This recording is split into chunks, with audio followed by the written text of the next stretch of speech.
जय श्री कृष्ण दोस्तों। आज हम बात करेंगे श्रीमद् भागवत गीता के बारे में। श्रीमद् भागवत गीता में कुल 700 श्लोक हैं और कुल 18 अध्याय हैं। जैसा कि आप देख पा रहे हैं कि हर अध्याय के सम्मुख उसकी श्लोक संख्या लिखी गई है। श्रीमद् भागवत गीता महाभारत का ही एक भाग है। महाभारत एक धार्मिक ऐतिहासिक ग्रंथ है हिंदू धर्म का। यह स्मृति काव्य ग्रंथ है। ग्रंथ दो प्रकार के होते हैं, एक स्मृति ग्रंथ होता है और दूसरा होता है श्रुति। इसकी भाषा संस्कृत है और इसके रचनाकार महर्षि वेदव्यास है। इसका समय लगभग 3100 ईसा पूर्व से 1200 ईसा पूर्व तक है। इसमें कुल 1,10,000 श्लोक हैं और कुल 18 पर्व हैं। महाभारत का जो प्रारंभ होता है वो वैशंपायन और जन्मेजय संवाद के अंतर्गत इसका आरंभ होता है। अब ये वैशंपायन और जन्मेजय कौन है? वैशंपायन महर्षि वेदव्यास के शिष्य थे, सबसे प्रमुख शिष्य थे। उन्होंने वेदव्यास जी से ही महाभारत की कथा सुनी थी और बाद में जन्मेजय को वही कथा सुनाई थी। जन्मेजय कौन था? जन्मेजय राजा परीक्षित का पुत्र था, यानी कि अर्जुन के पोते का पुत्र। अर्जुन के लड़के अभिमन्यु के बेटे का नाम परीक्षित था और राजा परीक्षित के लड़के का नाम जन्मेजय था। तो ये कथा क्यों प्रारंभ होती है? जैसा कि आपने सुना है कि राजा परीक्षित को एक मुनि ने श्राप दे दिया था कि उनकी मृत्यु तक्षक नाग के काटने से हो जाएगी, क्योंकि तब कलयुग का आरंभ हो चुका था और राजा परीक्षित जो थे उन्होंने एक मरे हुए सर्प को कलयुग के प्रभाव में आकर एक तपस्वी एक ऋषि के ऊपर फेंक दिया था। तो बाद में उन्होंने क्रोधित होकर ये श्राप दे दिया था कि तुम्हारी जो मृत्यु है आज से 7 दिन बाद 7वें दिन जो है वो तक्षक नाग के काटने से हो जाएगी। तो उनके जो बेटे थे जन्मेजय, उन्हें पता चला कि जब उनके पिता की मृत्यु जो है वो तक्षक नाग के काटने से हो गई है, तो उन्होंने नाग यज्ञ के द्वारा संपूर्ण नाग जाति का विनाश करने का प्रण लिया। और जब वो नाग यज्ञ कर रहे होते हैं तो उसी समय वेदव्यास जी की प्रेरणा से वैशंपायन वहाँ आते हैं और विनती करते हैं कि ये आप यज्ञ ना करें, नहीं तो निर्दोष सर्प नाग भी मारे जाएंगे।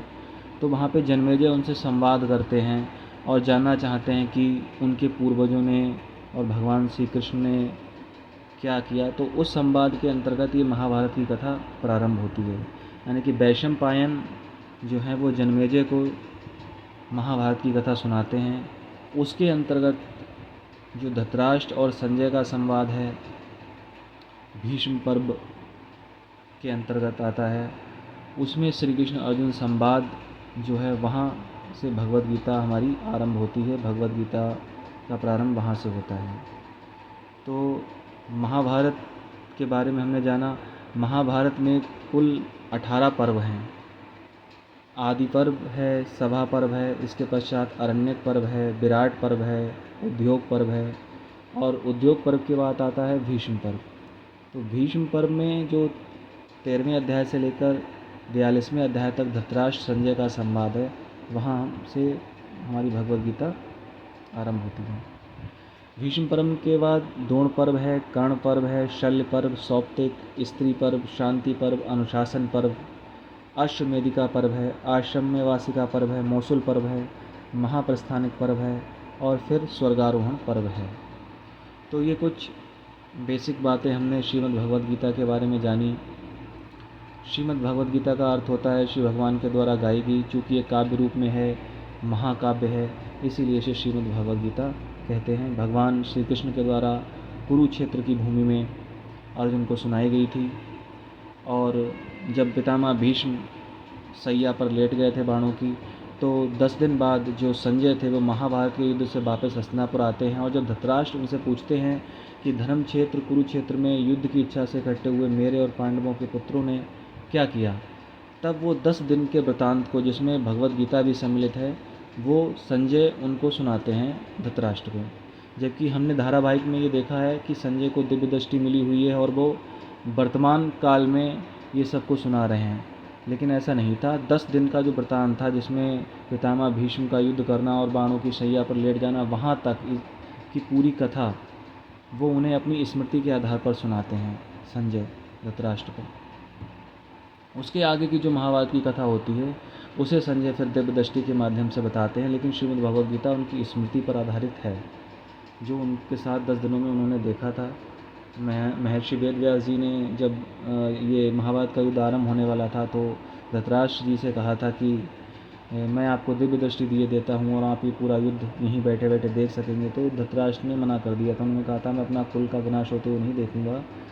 तो उन्होंने कहा था कि मैं जन्म भर अंधा रहा, अब अपने कुल श्रृंगार को मैं देखना नहीं चाहता, लेकिन ये समाचार सुनना जरूर चाहता हूँ। तब व्यास जी ने कहा था कि मैं संजय को दिव्य दृष्टि देता हूँ, जिसे संपूर्ण युद्ध को, संपूर्ण घटनाओं को, सैनिकों के मन में आई हुई बातों को भी जान लेगा, सुन लेगा, देख लेगा और सब बातें तुम्हें सुना भी देगा।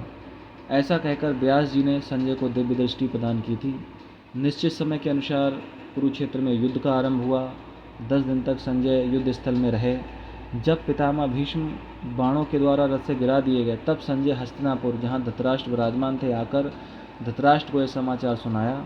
इस समाचार को सुनकर धृतराष्ट्र को बड़ा दुख हुआ और वे विलाप करने लगे। फिर उन्होंने संजय से युद्ध का सारा वृतांत सुनाने के लिए कहा। भीष्म पर्व के 24वें अध्याय तक संजय ने युद्ध संबंधी बातें धृतराष्ट्र को सुनाई। 25वें अध्याय के आरंभ में जो धृतराष्ट्र है वो संजय से पूछते हैं, धर्म क्षेत्रे कुरुक्षेत्रे समवेतायुः सभा मामकः पांडवाश्चैव किम कुर्वत संजय। यहीं से श्रीमद् भगवद गीता का आरंभ होता है।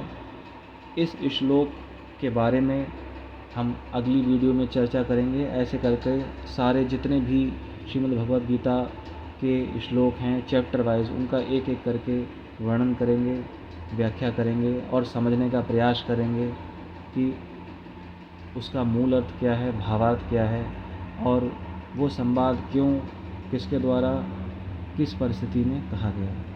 जय श्री कृष्ण।